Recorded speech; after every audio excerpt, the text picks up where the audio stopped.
India versus England का पहला ODI था। और यार मुझे ना बहुत ही अजीब लगा, मतलब इंडिया जीती है।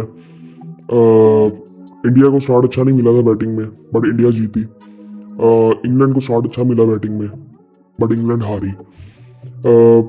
आई थिंक मैं दोनों टीमों को अगर देखूँ ना, तो मुझे दोनों टीमों के लिए ना बहुत ही अजीब लग रहा है। वो इसलिए लग रहा है कि आने वाले टाइम में चैंपियंस ट्रॉफी है। और मुझे ना थोड़ी सी ना, वो कहते हैं ना, एक आपको गट फीलिंग आ रही होती है दोनों टीमों के लिए। ग्रुप दोनों के डिफरेंट है। पाकिस्तान के ग्रुप में इंडिया है। सो मुझे लग रहा है कि पाकिस्तान के ग्रुप में बांग्लादेश भी है और न्यूजीलैंड भी है। और न्यूजीलैंड जो है वो पाकिस्तान पहुंच चुकी है। सो वो एक मुझे फीलिंग आ रही है कि इंडिया उस तरह से क्रिकेट खेल नहीं रही। आज विराट कोहली नहीं खेले, और टीम में चेंजेस थे। ऋषभ पंत नहीं थे, जो कि मुझे लगता है कि ये दो प्लेयर्स तो ऐसे होंगे जो कि चैंपियंस ट्रॉफी की प्लेइंग 11 में होंगे। और बॉलिंग में अगर देखें तो बुमराह अगर फिट हुए तो वो भी खेलेंगे।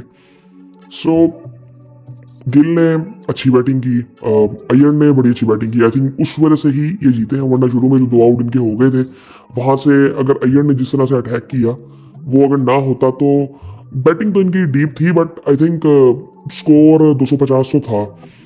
सो इंग्लैंड ने भी कोई इतनी खास, मैं कहूँगा, बॉलिंग की नहीं। मुझे समझ नहीं आ रही थी कि वो बॉलिंग कर क्या रहे थे। शॉर्ट पिच बॉलिंग, पिच में कोई इतना खास कुछ नहीं था। ब्रेक हो रहा था, बट ऐसा कुछ नहीं था कि अगर बैट्समैन थोड़ा सा एहतियात से खेले तो वो बेहतर खेल नहीं सकता।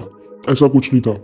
प्रॉपर एक विकेट थी जो कि बैटिंग को सपोर्ट कर रही थी। और आई थिंक यहाँ पे 300 किया जा सकता था इंग्लैंड की तरफ से, और उनको जिस तरह का स्टार्ट मिल गया था। सो पहले स्कोर कार्ड मैं आपको बताता हूँ, फिर उसके बाद बात करते हैं। इंग्लैंड ने पहले बैटिंग की, और फिल सॉल्ट और डकिट ने ओपन किया, जो कि टी20 में भी ये करते हैं। और मुझे ना इनकी एक दो चीज़ें बड़ी अजीब लग रही हैं कि इनकी तीनों टीमों में बहुत से प्लेयर्स ऐसे हैं कि जो तीनों फॉर्मेट खेल रहे हैं, जिस तरह ब्राइडन कार्ड्स।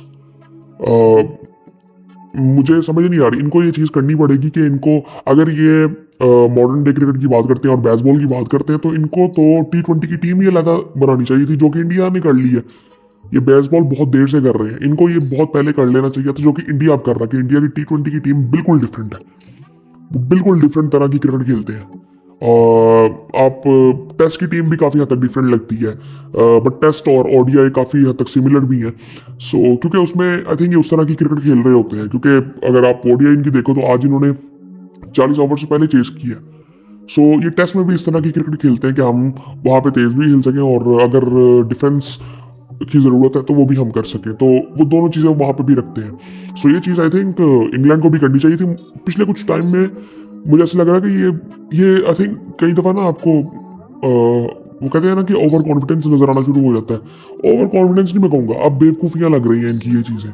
पहले वो कहते थे ना कि यार इनके खेलने का तरीका ये है, अब नहीं कोई डिस्कस कर रहा इस वक्त कि हमने बेसबॉल की तरफ जाना है कि नहीं जाना, बेसबॉल की तरफ जाना है कि नहीं जाना। सो अब कोई इसकी बात नहीं कर रहा, बात ही हो रही है कि यार बेवकूफ़ियाँ लगती हैं ये जिस तरह से क्रिकेट खेल रहे हैं अब। सो खैर, डकिट और साल्ट ने ओपन किया, और बड़ी अच्छी इनकी पार्टनरशिप जा रही थी, और अच्छा खेल रहे थे। साल्ट क्या कहते हैं, वो रन आउट हुए जिनमें उनकी अपनी गलती थी, वो रन नहीं था। 43 रन उन्होंने बनाए, 43, 26 बॉलों में 5 चौके 3 छक्के उन्होंने लगाए। और वो अटैक कर रहे थे, 165 का स्ट्राइक रेट था। डकिट ने 29 बॉलों में 32 रन बनाए और 6 चौके लगाए। 110 का स्ट्राइक रेट उनका भी था। फिर उनके बाद आते हैं जो रूट, और जिनको जडेजा आउट करते हैं, एलबीडब्ल्यू, जो कि डिसेंट खेल रहे थे आई थिंक। जो एक अलार्मिंग चीज़ मुझे नजर आती है, वो हैरी ब्रूक रन नहीं कर रहे, और बड़ी इंपॉर्टेंट उनकी जो पोजीशन है टीम में वो है, वो चौथे नंबर पे आते हैं और वो उस तरह से रन नहीं करते। अब हैरी ब्रूक चौथे नंबर पे आए हैं, फिर बटलर आया, बटलर ने 50 किया, जैकब बैथल ने भी 50 किया, बट उसने वो शुरू में बड़ा स्लो चल रहा था, जैकब बैथल। और फिर उसके बाद आता है लिविंगस्टन, फिर ब्राइडन कार्ड्स। अब यहाँ पे देखें बड़ी बैलेंस टीम इनकी लगती है, बट एक जो इशू मुझे कई दफा लगता है ना, अब मुझे इस सीरीज में बैलेंस टीम लग रही है, वरना मुझे जनरली ऐसा लगता है कि सारे ऑलराउंडर ही खेल रहे होते हैं। अब जो रूट भी आई थिंक काफी अर्से बाद वापस आए हैं, पिछले कुछ टाइम में ये ओडीआई क्रिकेट भी नहीं खेले थे। और अब इनके देखें आप तो डकिट तीनों फॉर्मेट में ओपन कर रहा है। सो जो इनका खेलने का तरीका, आई थिंक इनको एटलीस्ट इनको टी20 की टीम ही अलग करनी पड़ेगी अपनी, कि जहाँ पे ये जिस तरह की क्रिकेट खेलना चाहते हैं। सो आई थिंक ये चीज़ें इनको करनी चाहिए, जो कि इंडिया आई थिंक बहुत बेहतर तरीके से कर चुका है, और वो उनका नजर भी आ रहा है, उनके रिजल्ट्स भी बहुत अच्छे हैं। सो खैर हैरी ब्रूक जल्दी आउट हुए और इसकी कोई इतनी अच्छी फॉर्म चल नहीं रही। इसका आई थिंक 150 था ये जो T20 आइज हुए हैं। और बटलर ने 50 किया, अच्छी इनिंग थी बटलर की भी। और शायद उस वक्त ज़रूरत भी इस चीज़ की थी। बैथल ने भी 51 रन बनाए। शुरू में थोड़ा स्लो था, शायद रिक्वायरमेंट भी थी, बट आई थिंक ये रेगुलरली इनको रन्स करने पड़ेंगे। ब्रूक को भी रन्स करने पड़ेंगे, रूट को रन्स करने पड़ेंगे। चैंपियंस ट्रॉफी में अगर इन्होंने अच्छा करना है तो रूट और ब्रूक का रन करना बड़ा ज़रूरी है। फिर जाके ये लिविंगस्टन नीचे से आके कुछ करेगा। अब उसमें भी बहुत रिस्क है। लिविंगस्टन की जो गेम है उसमें बहुत रिस्क है। वो डेली आपको नहीं करके देगा, हर मैच में नहीं करके देगा स्कोर आपको। और ये चैंपियंस ट्रॉफी का जो फॉर्मेट है इसमें हर मैच ही डू एंड डाई है। सो आई थिंक ये थोड़ा सा देखना पड़ेगा। फिर ब्राइटन कार्ड्स है जो कि रेगुलरली खेल रहा है। मुझे समझ नहीं आ रही कि ये तीनों फॉर्मेट खेल रहा है तो क्या इंग्लैंड के पास इससे बेहतर कोई ऑलराउंडर नहीं है? मुझे समझ नहीं आ रही, क्योंकि इनको तो हम देखते ही ऐसे हैं कि इनके पास ऑलराउंडर बहुत ज्यादा है। तो ब्राइटन कार्ड्स ने मेरे ख्याल से उस तरह से परफॉर्मेंस की नहीं। वो तो पहले एक चीज नजर आती थी ना कि इनमें प्रोफेशनलिज्म इतना ज्यादा होता है गोरों में कि ये पूरा चांस देते हैं। अब वो पूरा चांस ना कई दफा अब ज्यादा नजर आना शुरू हो गया कि यार बहुत ज्यादा चांस दिए जाते हैं।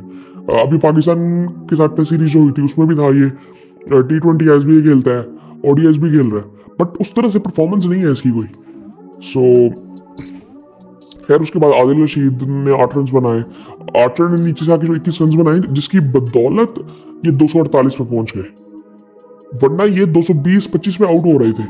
और इन्होंने भी पूरे ओवर्स खेले भी नहीं। ये भी इस वजह से था कि शुरू में काफी अच्छे स्ट्राइक रेट से बैटिंग कर गए थे डकिट और सॉल्ट। और आई थिंक नीचे से आके अब यहाँ पे थोड़ी सी मुझे कमी लगी। अब यहाँ पे अगर हम देखें ना इंडिया को भी, मुझे इंडिया की जो अलार्मिंग चीज सबसे लग रही है ना वो इनके जो वो रोहित शर्मा परफॉर्म नहीं कर रहे।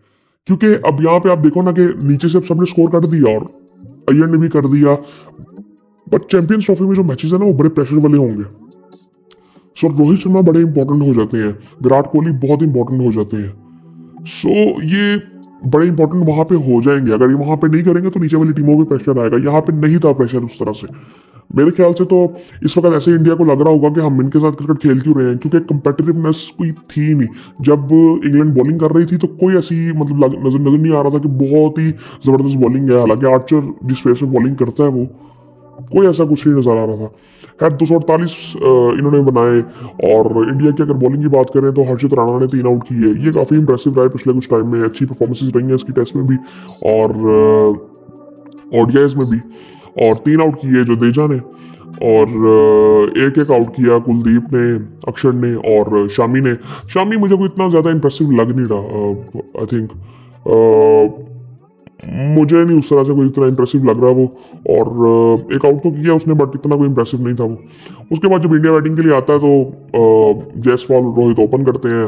रोहित शर्मा फिर 2 रन बना के आउट हो जाता है। महमूद उनको आउट करते हैं, साकिब महमूद। और बिल्कुल ही आई थिंक वो ऐसे नजर आ रहा है कि बिल्कुल ही आउट ऑफ फॉर्म है। अब वो एक तरह से मिडल तो हुआ था बट वो इतना वो ऐसा ऐसे जैसे बैलेंस लूज हो गया है और बिल्कुल ही यहाँ सर्कल के अंदर ही कैच हो गया था। सो वो आई थिंक ये इस तरह तब भी होता है जब बंदा आउट ऑफ फॉर्म में पूरी तरह से हो।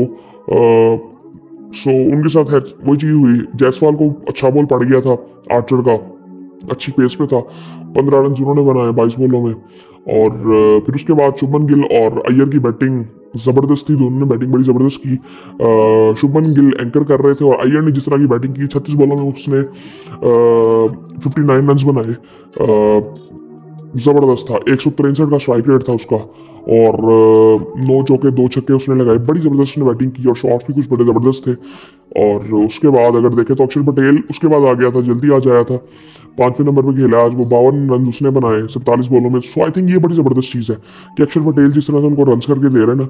आई थिंक जडेजा का भी आखिरी टूर्नामेंट होगा तो उसके बाद जडेजा को मतलब पूरी एक ऑलराउंडर की रिप्लेसमेंट मिल रही थी अक्षर पटेल, जिसको आई थिंक काफी अर्से से जगह मिल नहीं रही थी। काफी पुराने हैं ये भी कोई इतने मतलब ये नहीं है कि अभी आए हैं।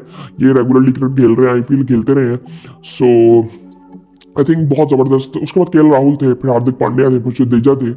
सो जिन सब की बैटिंग आई, KL राहुल भी जल्दी आउट हो गए थे और हार्दिक पांड्या नॉट आउट थे 9 रन बना के।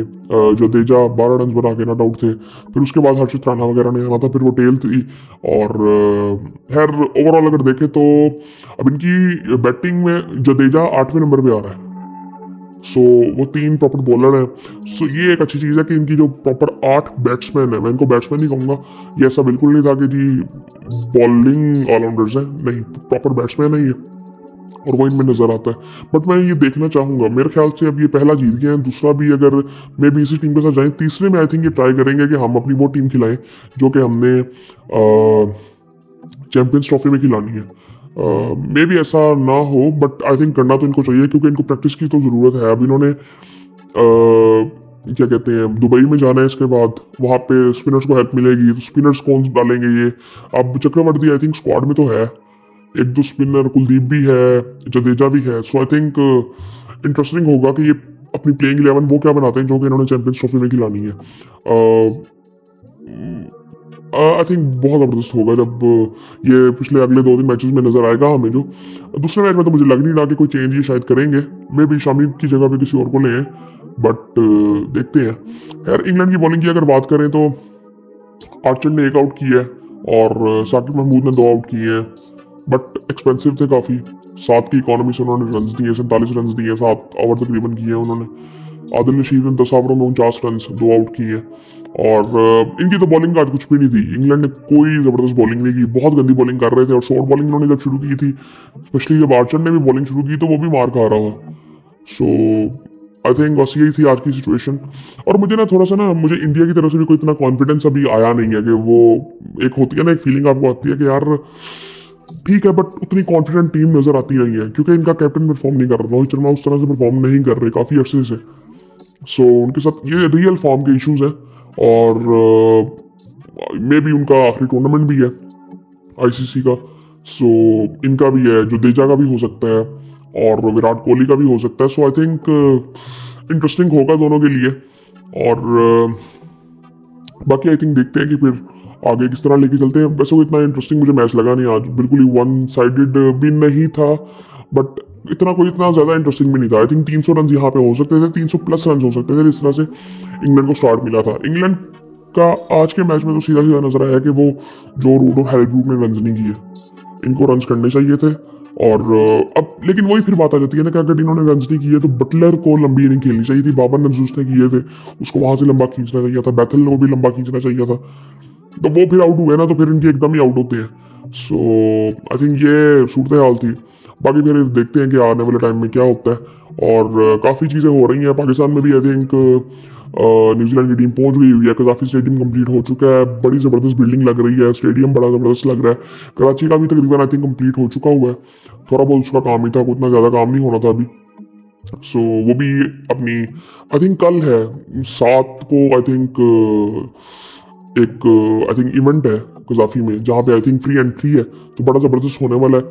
और काफ़ी आई थिंक फुटेजेस आ गई हुई हैं। पीसीबी ने भी अभी एक जो अभी वीडियो अपलोड किया, वो आई थिंक 1-2 दिन पुरानी है, वो आज की नहीं है, अभी लेटेस्ट बिल्कुल नहीं है। वो आई थिंक कल हमें पता चल जाएगा कि किस तरह का स्टेडियम ओवरऑल लग रहा है, क्योंकि बाहर काम चल रहा था, सड़क भी बननी है। सो वो आई थिंक वो ओवरऑल बिल्कुल एंड में नहीं थी, वो 1-2 दिन पहले की वीडियो है जो आज पीसीबी ने अपलोड की है।